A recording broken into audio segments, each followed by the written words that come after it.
Assalamualaikum, kembali lagi di channel Bunda Bian.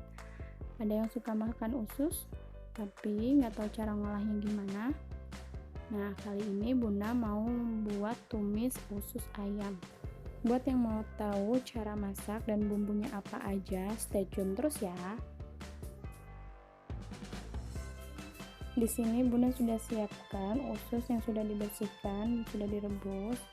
Lalu bumbunya ada cabai merah, bawang merah, bawang putih, jahe, kunyit, dan untuk aromanya Bunda gunakan daun jeruk dan juga daun salam untuk menghilangkan bau amisnya ya teman-teman.